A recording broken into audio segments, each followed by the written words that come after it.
It was Saturday. A few tangled dragonflies still dangled in the copse under the eaves of the barns and the house. It was the only sign left of the flight of dragonflies that 6 days ago had gone over the farm as briefly and as mysteriously as it had come.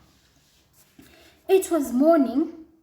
The old car started rattling in the driveway of the house. The dog poked his head from under the leaves of the tipped down branch of the willow, where he now spent his nights with the little red hen, and stood watching. And listening behind him, the little hen's cracklings ran on dearly across the field. The dog saw the white heads of flock bobbing and dipping as the hens hurried to scunch up the last of the grain that the man had scattered in the barnyard. But the dog seemed in no hurry to join the flock. Brain around the shellless egg. Egg white and egg yolk dripped from the edge of the ramp. The hen began greedily drinking at her own egg. This was the moment for which the dog had waited. He raced across the barnyard, but by the same time, there was a wild rush of all the chickens in the barnyard to the yellow egg puddle on the ground. Surrounded by pecking chickens, the dog leapt at the egg. When it was gone, he reared up, put his paws against the side of the ramp, and tried to lap up a small yellow sponge of egg yolk. A chicken whipped past his face, seized the empty membrane still laying on the ramp, and flew down with it. There was a mad chase of the chicken by the whole flock. Pieces of the dangling membrane were dripping from her beak. Now, other hens with the pieces and were chased in turn. The dog stood quietly in the midst of scrambling. He waited. Then in the middle of the barnyard, 2 other shellless eggs were laid. But in the mad rush for the pieces of the membrane, the flock paid no attention to the whole eggs. The dog quietly trotted up the first egg, looked up at the barn, and while looking up, stepped on the egg. He looked down as if in surprise to see warm egg yolk spouting from under his paw. But since the egg was now broken, and since broken eggs were his, he was free to eat the egg. He ate it. 3 mornings ago, the dog had discovered it by accident. As he had crossed the barnyard, he had accidentally stepped on a shellless egg and broke it. And now, with a sort of innocent cunning, he always first looked away, then accidentally stepped on all shellless eggs. For broken eggs were his, and by this simple, half-innocent strategy, for 3 days now the big dog had fared well. The dog did not know it, nor did the hens, but it had all come about because of the great hatch of dragonflies 6 days before. It had resulted from the fact that the chickens had gorged themselves on dragonflies.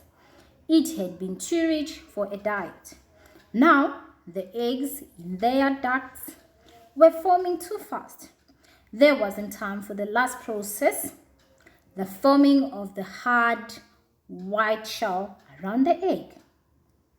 Before the eggs were laid, there was a seldom time for the chickens to go to the nest. The soft, shellless eggs took them by surprise. Among the scurry of chickens still chasing each other for shreds of membrane, the dog, tail wagging, trudged to the last shellless egg that was still needed stepping on, and stepped on it. Now satisfied, the dog thought to his duties towards the little red hen. He turned and looked across the field towards the willow tree, pleased with himself and his fullness. He poked his head through the leaves of the willow, wagged his tail for the little red hen.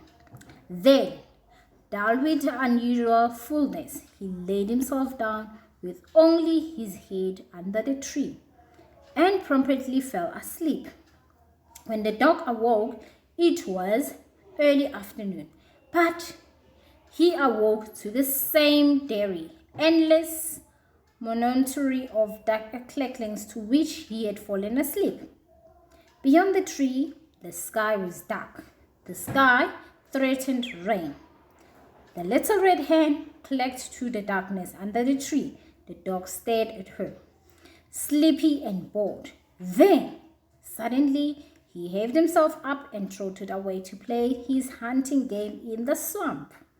This time, it was much better. It was a much better game to splash around and try to catch little fish and raking water things when they didn't matter as food. It was a good game to play alone. Above the swamp, against dark, hanging clouds, a hawk screamed at the dog's splashy intrusion. The dog looked up at the low flying hawk, wagged his tail as if pleased to have company, and deliberately splashed on again. But rain suddenly clattered into the water, roiled the whole swamp, pelted down the dog. The dog hurriedly left the swamp. He poked his head under the willow, but the little hen began a distracting crackling, and the dog immediately turned and ran on across the field. The cracklings of the little red hen seemed to run along after him. The sudden hard rain had driven the chickens into the hen house. The dog peered up at the ramp. A shellless egg lay in the opening to the hen house at the top of the ramp. Eyeing the egg, the dog tested the ramp. He climbed carefully. He pulled himself up towards the egg by his forepaws, fitted his hind paws against the cross pieces to keep himself from sliding back. It went well until he reached the middle of the ramp. Then his weight bent to the plank